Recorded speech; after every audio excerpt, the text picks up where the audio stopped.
Акыркы жолу балам өнүксө экен, журтум өнүксө экен, балдар акылдуу болсо экен, биз акылдуу болсок экен, биз өссө экен, өнүксө экен деп акыркы жолу 2000 сомго китеп сатып алган адам барбы арабызда? 2000 сомго. Бир учурда 2000 сомго. 500 жол алабыз да, биз көп учурда сатып алабыз. Бирок бир учурда 2000 сом алган адамдар барбы? Болсо көтөрөйүнчү. Бирок сон азаматсыздар. Сон нерсе көпчүлүк учурда мен аймактарды кыдырганда миңдеген адам арасынан бир адам же эки адам китеп сатып алган адам жок эсе. Биз кээде жаштарды, балдарды күнөөлөйбүз. Китеп окушпай, ыймандан алыстап кетишти, адепсиз болуп кетишти, китеп окубай калышты, телефон чукуп олтурат деп көп жаштарды айыптайбыз да, бирок мен ойлойм айып бизде. Үйгө барсаң китеп окуй, жаш балдар китеп окуйн десе китеп жок. Китеп текче жок. Ыймандуу болоюн десе ыйманга багыттай турган, ыйманга бир чакыра турган бир китеп жок. Адабий китеп окуйн десе үйдө бир адабий китеп жок. Китеп текче жок. Үйдө эмне бар? Телефон бар. Канча сомдук телефон? Ар бирибиз балдарыбызга телефон алып бергенбиз. Канча сомдук телефон? Эң кеми 5000 сомдук телефон алып бергенбиз. Wi-Fi улап койгонбуз, айына 1000 сом, 2000 сомдук Wi-Fi улап койгонбуз. Каалаганыңды көр, тияктан баарын көр деп.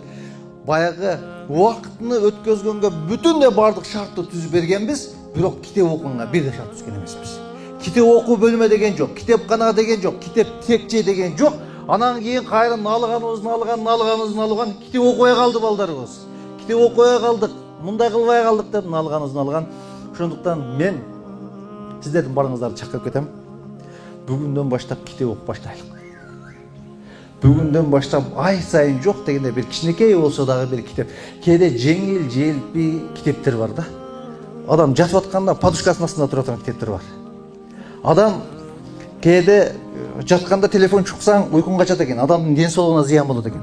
Подушканын башында жеңил желпи адам китеп окуса рахаттана турган бир китептер бар. Ошол китептер күн сайын астыңызда болуш керек. Анан кийин анча-мынча оорураак китептер бар. Бул эртең менен таң атканда күн чыкканга чейин окула турган оорураак китептер бар. Ошол китептер күн сайын окулсак өсөт экенбиз, өнүгөт экенбиз. Кур'ан-ы Керимдеги эң биринчи түшкөн аят Икра оку деп түштү. Пайгамбар окуганды билбейм деди.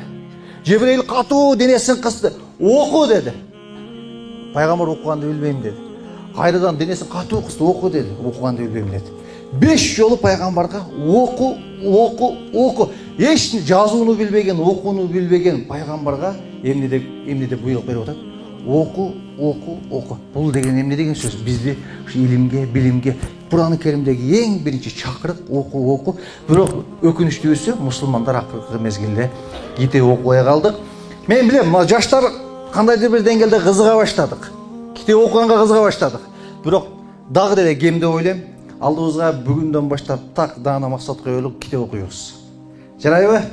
Ар бирибиз максатыбыз, эгерде максат алдыңызга так даана максат коем десеңиз китеп окуңуз. Эгерде ой жүгүртүүңүз бийик болсун десеңиз китеп окуңуз. Эгерде сөз байлыгыңыз көп болсун десеңиз китеп окуңуз. Эгерде өз оюңузду жеткире албай кыйналсаңыз китеп окуңуз. Китеп бизге көп нерсени үйрөтөт. Бизге азыр бир чоң ачылыш кылыштын деле кереги жок. Бизге 60 жыл, 70 жыл, 80 жыл бирөөлөр өмүрүн коротуп, кичинекей бир 200 бет, 300 бет, 500 бет китеп жазып койду. Ошону окуганга биздин убактыбыз жок. Ошону окусак эле, ошонун ичиндеги тарых 70 жылдык өмүрүнү жазып койгон.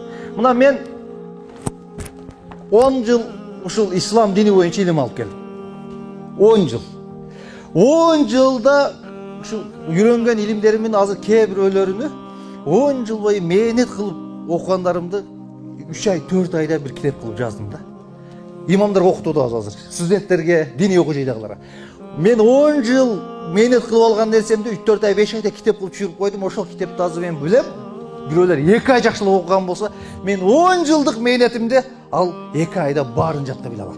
Ошол сыңарындай көп, мен билгенден көп аалымдарыбыз, билармандарыбыз, данышмандарыбыз том тарыхтар ушундай том китептерди жазып коюшту, өмүрүн короткон. Бир аз гана убакыт бөлсөк, китеп окууга камынсак, Кудай буйрса, өнүгөбүз, өсөбүз, ой пикирибиз өсөт, сөз чеберчилигибиз өсөт, алдыбызга так даана максат коя алат экенбиз.